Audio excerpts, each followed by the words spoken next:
What's good, YouTube? DM Gaming here, guys. Hope everybody's having an awesome evening, man. We are getting ready to do this defensive breakdown for the 3-3-5 and the 3-3-5 stack, or however you want to run it, and kind of give some tips on how it can beat the all elusive RPO offense. Guys, what I got on the screen right here is a conversation between me and Pure Blood, who long story short, y'all see the conversation on the screen where he basically offered to get me the game, man. YouTube has been good to me, and y'all support on these videos have put me in a position to where I can use that money to get the game. So he doesn't need to do that. He's already pre-ordered it. I really thought about telling him, like, hey, man, I get you the game. But I'm like, well, he already pre-ordered it, so he's already paid for it. So I want to do a giveaway.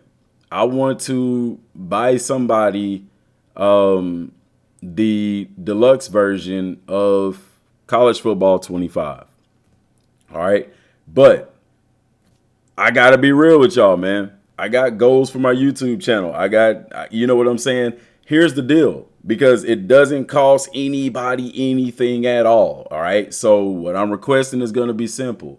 This video that I'm doing right now that you're watching, if I can get this video to 500 subscribers, 500 likes, 500 likes on this video, I'll do a giveaway. I'll do a giveaway for college football. But you got to comment also in this video. All right, let me know what console you're playing on, so I know, so I can get it to you. Does that make sense? So I know how to get it to you. And what I have to do is get in contact with you. I'll do it either replying to the comment, or I'll find a way to get in contact with you. I did a giveaway for Madden. I've done a giveaway for Kakarot when I used to cover that on the channel. Y'all can look back on those videos and see the legitimacy of that. It's 100%. 500 likes, man. I would really like to get the 40,000 subscribers as a milestone. I am 2,600-ish subscribers away. So I would say, heck, 40,000 subscribers. 40,000 subscribers, bro, and I'll do 2 copies. I'll do 2 of it. So let's do that. If I can get to 500 likes on this video, I'll give away a copy of the game. That doesn't, and I know people will say, well, it don't cost anything to hit a like.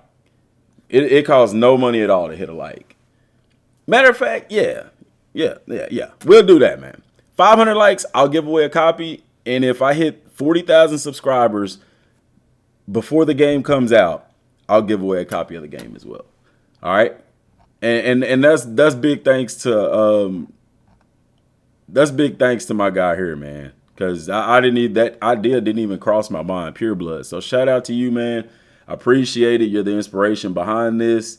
Hey, if you are going to get Madden, let me know, man. I'll get Madden for you. If you're going to get Madden. I don't know, because everybody big on college football. So that's the deal, man. 500 likes on this video, and we'll give away a copy. And then if we can get up to 40,000 subscribers before it comes out on the 19th, I'll give away another copy to somebody. All right. So defense-wise, man, let's take a look at the 3-3-5 stack here, or 3-3-5 rather. Okay, they have the stack. All right, so that's interesting. So the 3-3-5, guys, a lot of these defenses, your traditional 4-3 style defense isn't just, if you're looking at trying to stop the spread, the 4-3 is not a defense to stop the spread, because you have 4 down linemen, you have 3 linebackers, you have 4 secondary backs.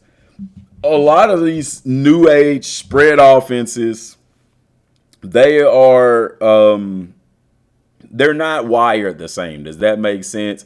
These new spread offenses, they take things to a different level as far as what they do, primarily because of RPOs. And what you'll be facing in college football 25 is people running a bunch of RPOs. I'm going to be running RPOs. I'm going to have that going. You know what I'm saying? I'm going to have a team running option. But RPOs are definitely going to be a thing. And if you want to take your offense to another level, RPOs is the way to go. So looking at the 3-3-5, because we know from the deep dive that they're doing the 3-3-5 defense, which has always pretty much been in the game, but they're also doing a 3-3-5 tight. Okay, and we'll go over that or whatever. So the 3-3-5 across. Okay, and you have to really consider personnel. Does that make sense? When you're doing these defenses, you really are going to have to consider personnel is going to be really, really important. Okay, because in the 3-3-5, there's a few things that go on in a 3-3-5 as far as personnel. So first and foremost, your defensive tackle.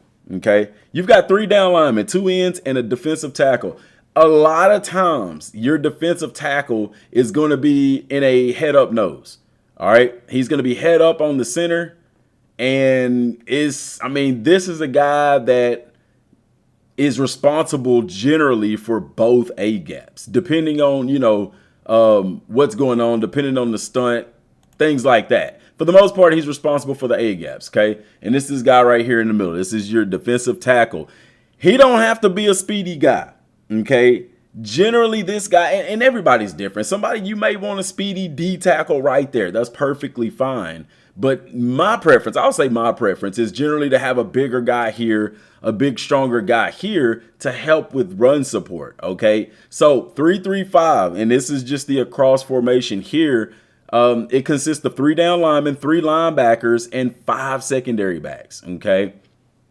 So as far as personnel, like I said, D tackle, I like a bigger, stronger guy here to help with run support. This guy ain't going to be stunting on the outside or anything like that. Most of the time, he's firing 1 or 2 A gaps. You know what I'm saying? He may do something a little bit different when you see some of the other different formations, but I'm talking about generally your base alignment. All right. Your defensive ends. If you're in a regular 3-3-5, they're going to be head up to outside shade of the tackles. So depending on what you're trying to do with that, okay, if you're playing in a regular 3-3-5, then the goal is to have some defensive ends that can get after some stuff. You get what I'm saying? They're going to be responsible more for the outside C gaps. Okay, they may stun into the B gaps here and there. It just depends. They're primarily for the C gaps. They want to create outside pressure for a pass rush, because you got to think 3-3-5 is normally put to stop a spread offense. Spread offense, you want to get pressure. Okay, your linebackers. Okay, so let me rephrase that. Personnel wise, you want fast, strong defensive ends. You want lengthy, rangy guys. Does that make sense? Your outside linebackers in the 3-3-5 are going to be more responsible for the B gaps.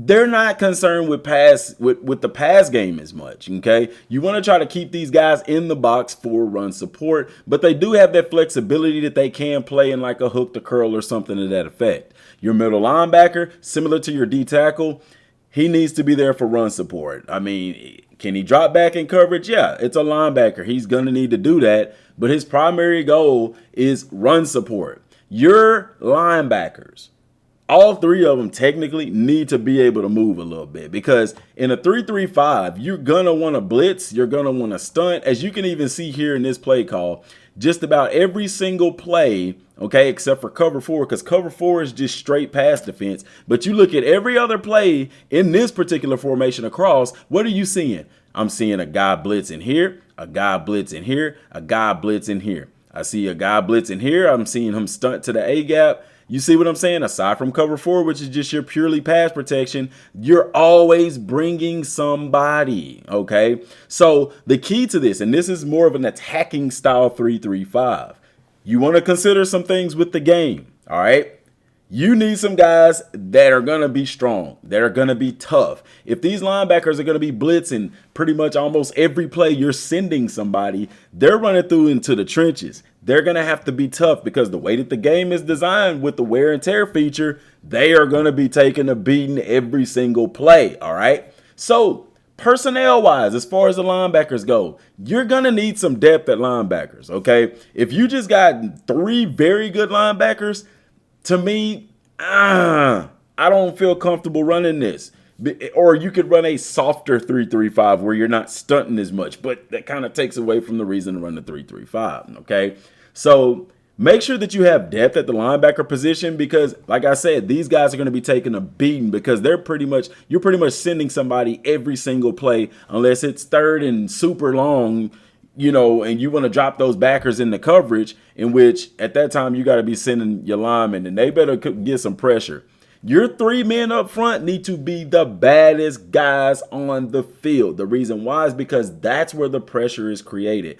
That's where the gaps are created from these guys up front taking care of business. Getting a double team or something like that. My D tackle definitely need to be a dog. You need to be blowing the center back every single play, getting into that A gap and stuff like that. Secondary wise, it's similar to the 4-2-5. All right, I want some secondary guys that can cover. My corners definitely need to be good in coverage. I would like them to be good at man coverage. My high safety here, my middle safety, kind of same thing as a 4-2-5. I need a guy that can be rangy, that can get to any other side of the field at any point in time. My safeties right here, my other 2 safeties, they need to be an in-between mix. They need to be able to cover, but they also need to come down and play the run, all right? But in a 3-3-5, like I said, because of the fact of these backers, you're sending a backer almost every time, primarily as a unit. Your secondary needs to be able to cover man. Zone is great, but they definitely need to be able to play some man defense. As you can even see here, there's a lot of man coverage going on in the 3-3-5 in the across formation, okay? And across here, all it means is that these guys are playing back. It's almost even, okay? But it's not even. The corners are here, probably about 5 to 6 yards. The inside safeties are about 6 to 7. They're very tight. Backside safeties, he's playing that a little bit deeper, okay? Or you say that the corners are playing linebacker depth, okay? If you draw a straight line across, then everybody's across. Everybody's pretty much the same depth aside from this, the backside, the middle high safety, okay? So looking at the bear front, this is where things tend to change. It's still a 3-3-5, meaning you still have the same guys on the field, but the bear front is strictly trying to stop the run, all right? And that's with any bear front. But essentially, you still have your 3 down linemen, okay? Lineman number 1, lineman number 2, lineman number 3. You see them right here, all 3, the squares right there. Those are your linemen, all right?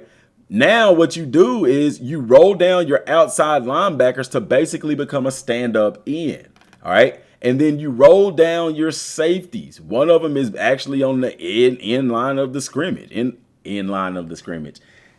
He's down on the line of scrimmage. All right. And then it essentially it's a bear front, guys. This is great for your goal line. It's great for your short yardages. It is what it is, man. It is geared to stop the run. However, you still have some flexibility in the pass game. Okay. Personnel-wise, if you have a formation sub, guys, I implore y'all to utilize formation subs in this game. All right. The reason why is because, hey, if I'm able to change plays to where I can line up in the bear front, if they're not up tempoing me, they're huddling up, I'm lining up in the bear front to stop the run. I might not want my coverage linebackers in the game, or I may not want my defensive ends in the game. At this point, what would be a good substitution if you're going to come out in the bear front? Hey, if I have some decent D tackles, hey, maybe this is a chance to give my defensive ends a break. Put them in. Now I have 3 defensive tackles, 3 meaty guys to stop the middle run, all right? My linebackers roll down. That's perfectly fine. My safety rolls down. That's perfectly fine. Like I told you, your safeties need to be kind of an in-between. They need to be able to play the run, definitely need to be able to play the pass, cover a slot receiver, okay? So you can kind of see that all-out blitz, they're all coming. Cover 1, they're all in a man coverage, okay? The interesting thing is your backer and your one of your other safeties, your dog safeties, they're going to be manned up. This is a good formation if they're running a double tight end set, or if they're running a tight end wing set, okay? Now, your linebacker is going to be manned up on the tight end. This secondary back here with the X, he's going to be manned up on your wing, okay? And so, hey, you can still play pass coverage. It looks like you're geared to stop the run, so the offense may see that and check. We're going to throw the ball. That's fine. They're manned up. They're pressing them on the line of scrimmage. You got a backer dropping back in coverage and 1 high safety, okay? Your cover 2 is going to be a little bit different out of this formation. You have two different kind of cover twos, cover two man in the cover two zone, in which your corners are going to play the flats. Okay. This drop down safety. Okay. And this is good for like pre-snap reads because you're going to think, oh, it's one high safety. At the snap of the ball, he's going to be dropping back into a cover two. Okay. Same thing here with cover two man. He does the exact same thing. All right. Your cover three is your cover three. You got three deep guys, your corners, and one safety. Your other two safeties are playing hook to curl. Okay. Crash, you're just blitzing on that. You still see that you're bringing pressure even with a bear front. So the difference between your traditional 3-3-5 and the bear front is that your defensive ends, your nose is still going to be head up over the center. Your defensive ends are probably going to be in a twos. That means head up over the guards. And then your linebackers are coming down. And then you're bringing the secondary back down. This is going to be a good defense as well as far as stopping the option. Okay. So if you're in a 3-3-5, okay, all of these are adjustments because you're not going to be like, oh, we're running a 3-3-5 this week. We're running a 4-3 next week. No, there's always adjustments to the scheme of your defense. If I'm playing an option team like Air Force or Navy or Kennesaw State or something like that, maybe not Kennesaw State because they're in the pistol, but Air Force, those teams that run all option, okay, a bear front is going to be your best friend because it's geared to stop the run, and you still have people on the outside enough to stop that outside pressure from a pitch play or something like that, an option where you'll have to pitch and things like that. You're going to take away the run in a bear front, guys. You got too many guys in there, okay, that they're more likely not going to be able to run the ball because every gap is accounted for, okay? You even have your stunts. They're stunting here, they're stunting there. You know what I'm saying? You're sending those four guys every single time. The addition to it is this backer and this safety can go at any point in time or they can drop back in coverage. So you running a 3-3-5 defense, they're running your standard option out of flex bone or something like that. Line up in the bear front, you're good to go, okay? So the next front would be your Okie front, okay? Okie. What Okie does, okay, it's going to take one of your safeties, either one, because if you flip it, then it'll be this safety here. And you're bringing down a linebacker and you're bringing down a safety, okay? It's a little bit different than your bear front. In your bear front, okay, you're bringing down two linebackers, okay, and a safety. And your Okie front, you're just bringing down one linebacker and one safety. And now it becomes more like a 5-2, okay? It looks more like a 5-2 defense. Still same personnel. You can still do the same stuff. You're giving a different look up front, okay? The gaps are taken care of, okay? And the majority of the time, you're going to be bringing those four. You're going to be bringing four of the linemen, okay? Or three of the linemen are going to be. They're still shooting the same gaps. They're still responsible for the same thing. It's just now you're bringing down a safety on the line, outside shade, and then you're bringing down one of your linebackers, okay? So you still have your two linebackers back to play run support. Now you got a little bit more pressure and contained on the outside. This formation, the 3-3-5 Okie, to me, will be good for a pistol style offense like a Kennesaw State who runs option out of the pistol, because now you're still able to stop the run, but you got those guys in the secondary. You got four guys still playing in the secondary enough to cover the pass, if so they choose to pass. You have outside contained from the drop down safety and the linebacker playing technically as ends, stand up ends. You got contained on option plays for that, and then your linebackers are still in the middle to be able to flow, stop a fullback dive, or scrape over the top to take a quarterback and force him to pitch it into one of these guys on the outside. So I like the 3-3-5 Okie look. Like I said, the best use of this formation, the 3-3-5 Okie, I would say it would fare really well against a pistol formation. I wouldn't run it against a spread because you don't have enough secondary guys out there. It's just if they come out in a shotgun trips or something like that, now you're in trouble because this linebacker's on the line of scrimmage. You're forcing your run stopping linebacker to probably have to cover a slot receiver or something to that effect. Or, you know, they come out in the spread and you're going to be forced to get out of this formation. Okay, I got doubles. Let's say I got doubles on both sides, two receivers. He's going to have to come out here. He's going to have to come off of the edge. Either that or the safety rolls down. There's nobody over the top, which is not plausible. That doesn't make sense. He's going to have to check out of that. You're going to have to check out of this defense. He goes out. These two are playing here. You know, You know what I'm saying? So Okie, the 3-3-5 Okie is good against a pistol formation because generally in pistol, you're not lining up in doubles or empty sets and things like that. Does that make sense? You still got your stunts. still got a lot of stunts. It's still staying true to the 3-3-5 where you got a lot of stunts. The only difference is now I'm adding people on the line of scrimmage, which is going to force the offensive linemen to have to say, okay, we don't have to stop three guys. All of these gaps are accounted for, but at the snap of the ball, you can see they're either in man coverage or they're dropping it back in the zone. But then you do have it mixed up where you can't bring these guys, so you're mixing it up. All right. So the 3-3-5 split. All right. Now everybody's even. All right. You still have all five of your secondary guys. All right. But they're down on the line of scrimmage. They're closer to the line of scrimmage right here. And you're bringing one of your outside linebackers down on the line of scrimmage. Now your defensive line is shifting over. You don't have a head up. Nose right here. Okay. And it very much resembles a 4-2-5 at this point. Does that make sense? Only thing is you're bringing a linebacker down. You're no longer head up. Your tackles are more than likely going to be in head up twos. Your end and your drop down linebacker could be in 5 techniques outside shade. The tackles are going to be responsible for the B gaps, and then your ends are going to be responsible for outside C gaps. Linebackers are still in the middle. Your secondary guys are down. This particular formation, the 3-3-5 split, okay, this would work good really with any spread formation, okay? If you got doubles, easy. You got 2 safeties and 2 corners on both sides. You're good, okay? If you run a trip, if they come up in trips, you got 3 receivers to the left, 1 to the right. Guess what? My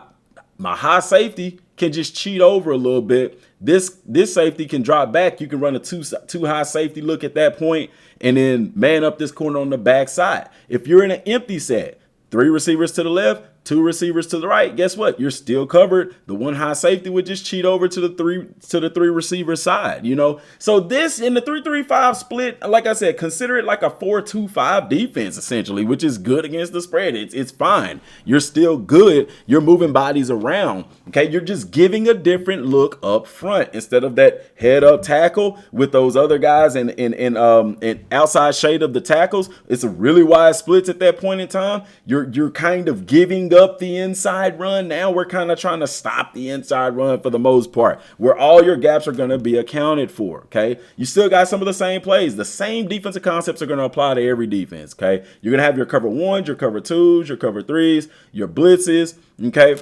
Cover 3 switch is a little bit new to this because instead of your corners having deep thirds, okay, your safeties are going to have deep thirds and your corners are going to have flats. You got to be able to mix it up. You got a quarterback spy in there. You got your blitzes in there. All right. I like the 3-3-5 split. Like I said, it's a little bit different from your traditional 4-2-5 look, but lining up, it's going to look the same. Okay.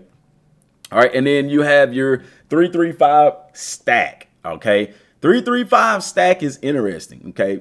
For a lot of people, this is their base out of the 3-3-5 because you're going to have a head up nose, okay? And your defensive tackles are going to be in head up 5 techniques. They're going to be lined head up on the tackles at this point. They're not an outside shade of the tackle. They're going to be head up on the tackle, 3-3-5 stack. Your linebackers, they're going to be stacked right behind those tackles. Right behind your defensive ends, And your middle linebacker is going to be stacked right behind your nose tackle, okay? That's why they call it a 3-3-5 stack because the box is stacked. They're stacked on top of each other. They're not shifted to one side or the other. They're not favorable to one gap or another. The defensive line is going to be head up, and your linebackers are going to be lined up directly behind them, okay? Now, what type of offense is this good to stop? Any spread offense. This is good. This is not much different than your 3-3-5 across. The difference here is your secondary is going to be playing down a little bit more. You see the inside safeties here on stack. They're down closer to the line of scrimmage as opposed to across. They're further back. They're further back along the line of the defense. Okay, so that's the difference between the 3-3-5 across and that 3-3-5 stack. Okay, it's more the alignment of the secondary. Does that make sense? So the 3-3-5 stack is an amazing defense. You can be very aggressive out of it. it's geared the different. You're gonna see more coverage out of it. I mean, everybody's spread out a little bit more. You're covering more of the field in a 3-3-5 stack, which opens you up to do more pass coverage, but it still allows you to stunt the way that you want to stunt. You can see the sheer number of plays in here in the 3-3-5 stack as opposed to 3-3-5 across in some of the other formations, because really and truly in this 3-3-5, that stack is where it's at, bro. Like that is generally your base form, is that 3-3-5 stack. But also note, okay, that in the game, they also have the 3-3-5 tight. Okay, and we talked about that a little bit in the video earlier, but the difference in the tight formation and the stack formation is the position of your defensive ends. Okay, in your traditional regular in the 3-3-5 stack, they're going to be head up. If not outside shade, they could be in a 5 technique, which is outside shade of the tackles. In a tight formation, okay, they're going to be inside. They're going to be in a 4-eye. They're going to be inside shoulder of the tackles, okay? And that does a lot, all right? In your 3-3-5 stack, you're giving up the B gaps, okay? You're giving up the B gaps for several things. Your 3-3-5 stack is geared to stop the pass and the outside run. Okay, you're giving up the inside run, which is fine because you got 3 linebackers here that are staying put, 5 secondary backs taking care of the pass. Okay, now if I'm playing a team with a speedy back who loves to get to the outside and I run a 3-3-5 defense, I want to go to 3-3-5 stack. I want to force him. I want to give up that inside. Okay, I don't want him running outside. I want him running between the tackles because he's dangerous in space. All right. Vice versa. If I have a power style back, if somebody's running a power spread offense against me, okay, that's when I would want to go to like a 3-3-5 tight, because now my tackles or my defensive ends are going to be inside shade of the tackles. They're going to be taking away the B gap, and I'm giving up the outside. Okay. Because the big guys can't move outside. I'm giving up the outside. Now, the downside of a 3-3-5 tight is that your defensive ends won't be able to pass rush because they're going to be inside shade of the tackles. They're going to have to come outside of that and it's not going to happen. Okay, so while you're able to stop the inside run, okay, you're giving up your pass rush.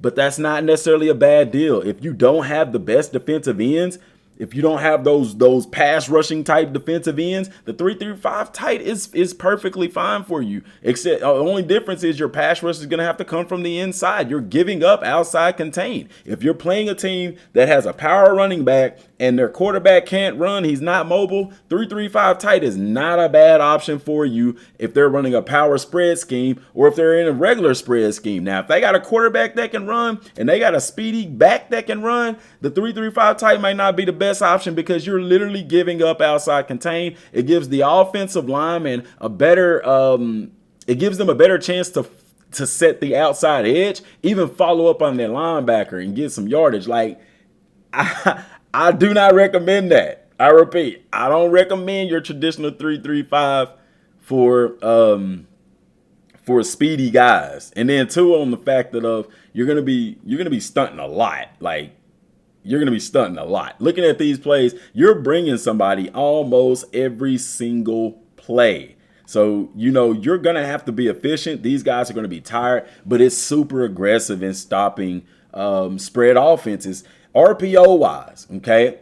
How I stop RPOs with the 3-3-5. Which version of the 3-3-5 is going to be my best version? Okay, so first off, with the 3-3-5, your RPOs, like your read options, some of your RPOs, you are going to be reading, it depends. If it's a read RPO, you're going to be reading the guy that's the first guy that's lined up outside of the tackles. Now, in Madden, you can actually glitch this because say this guy right here is supposed to be covering the flats, but if I'm in a tight formation with this defensive end inside shade of the tackle, then this guy right here, the game is going to make him become the read guy, and it's actually going to change what he does. Instead of him covering the flats, he's going to be responsible for outside contain. Now he becomes the read guy. I don't know if they'll fix that in college football. Hopefully they do, because that can be a problem. But essentially, okay, let's just say I'm in a regular 3-3-5 stack as you see here on the screen. These defensive ends are going to be your read guys, okay? Because they're going to be lined up outside of the tackles. You know what I'm saying? So if they come outside or they stay put, you know, if they attack the running back, of course, quarterback wants to give it, which is fine. All right. I traditionally, you know what I'm saying, as far as your RPOs go, okay, if I had to pick a defense that would be the best at stopping that, okay, if we're running let's just say we're running 3-3-5 stack. First and foremost, your secondary, I don't want them playing off. Okay, I want them playing down. So if I'm in 3-3-5 across, that's too much cushion for me. You know what I'm saying? The bear front, definite no. Definite no, because you're taking linebackers out of plays. Like, that's not good. If they line up in doubles over here, this is no. I do not want to run a bear front against a team that runs a bunch of RPOs. Okay. In my Okie front, the corners will be backed off. Okay. And you're going to have a down backer right here. You're essentially almost playing like a too high safety look. But that other safeties, he's closer to the linebackers. This one is, I'm going to just put it like this, man. If you're going to play against a team that runs a lot of RPOs, I want to press my corners every chance I get, especially if you got some really good man corners. It don't even matter if you're playing the zone. Let's say I'm running cover 3, okay? I want to disguise my coverage to where these guys are coming down, because running RPOs, first of all, it's quick. It's quick hitting. All right. You have your slow mesh RPOs. That would be a little bit different. But a bunch of the RPOs are done pre-snap. They reading the line of scrimmage. Okay, we good here. This isn't available. I'm probably going to have to give it. And then all of a sudden, at the snap of the ball, yeah, these guys are going to bail out, but you take away that pre-snap read. You're running the chance of that quarterback looking out there and saying that bubble isn't available. Okay, and that slant isn't available. Okay, because in a 3-3-5 stack, I mean, where you gonna run a slant to? You got backers, you got 2 outside backers and 2 inside safeties. It ain't too many slants that's gonna be available, especially if I'm dropping back in coverage. You get what I'm saying? Let's say I'm running a cover 2 sink, which would be freaking phenomenal against an RPO style offense, because your corners aren't. I mean, all you gotta do is press the corners. You got people to cover the slants, okay? The RPOs ain't gonna be running no fade route concept kind of deals. If you want to run a bubble out here with trips, my safety cheat over, you know what I'm saying? They're already there, as opposed to like a 4-3 where I only got one corner out there, and this might be a linebacker type deal. You know what I'm saying? So that's ideal. That's what you really want to be in. I want to press my corners because I want to take away that pre-snap read. Now, on those RPOs that are slow reading, the slow mesh where I got a slow ride with the running back, pressing the corners probably won't help, because at the snap of the ball, if I got to drop back into a deep half or a deep third or a deep quarter or something like that, now I'm in trouble, because now the quarterback sees me bail out. That bubble route is open. That hitch route is open. The tight end flat route is open. Okay, so cover 2 right here. This cover 2 formation to me would be ideal. Okay, but one of the best things you can do, one of the best things in my opinion, if you have some safeties with some decent speed, my cover 3 right here wouldn't be too bad, because your outside safety, that corner's going to bail. They're going to think it's going to be open, and then boom, I jump in with outside safety. The problem is if they're running a screen concept over here, all he has to do, the corner's bailing, bam, I block the safety, you got a one-on-one. Okay, but that's why I say in situations like those, a lot of times where you have that bubble concept, it's a pre-snap read kind of deal. So if those corners are pressed, those safeties are pressed, they're going to look out there and say that's not available. But in your slow mesh, that's when you can get caught, man. There's no guaranteed way to stop a RPO. There's certain things that you can do to put yourself in a better position at the snap of the ball, at the post snap of the ball, to mitigate or make the decisions a lot harder. Okay, but if there's never one surefire way to stop anything. Does that make sense? But as far as the run goes, if you're running a 3-3-5 stack against a team that does a lot of RPOs, you're gonna see them give the ball more than run the ball, okay? Because and then throw the ball. I'm sorry, you're gonna see them run the ball more than throw the ball because, like I said, you're giving up the inside on that. You're giving up those B gaps and stuff. Now, if you're bringing pressure, if you are able to bring pressure, okay, and take away the run, and then on top of that, you're handling the pass, then you're sitting in a great situation as far as playing these RPOs and stuff like that. But I wouldn't line up so much in this. You can even do this in the option style. It's just different with the option style offenses because they're gonna have more blockers than you at the end of the day, and you're gonna have linemen getting up to the second level blocking linebackers. So that's when I would go if I'm playing a hard nosed option style defense, then I want to go. Offense, I want to go with a 3-3-5 bear look. Okay, that's going to change a lot in the option style, but don't run this against RPOs. Does that make sense? So let me know what y'all think down in the comment section down below, man. It's been cool. It's been wonderful. Let me know what defensive scheme or offensive schemes y'all want to cover next. Like I said, they do have dime and dollar on here and nickel, which is really your 3-2-6, 6-7-8-9. Yeah, something like that. I think that's more like the dollar set. And it ain't really the dollar because the dollar you normally have like 3 high safeties on that or whatever. See, they even got the base right there, man. Why they didn't do that with the other ones? Dude, that's dope. Okay. Yeah, 3-2-6 base. That's your dollar concept. But anyway, let me know what y'all think down in the comment section down below, man. Till next time, thanks for watching. Peace. EA Sports. It's in the game. Ready, we ready, we ready for y'all.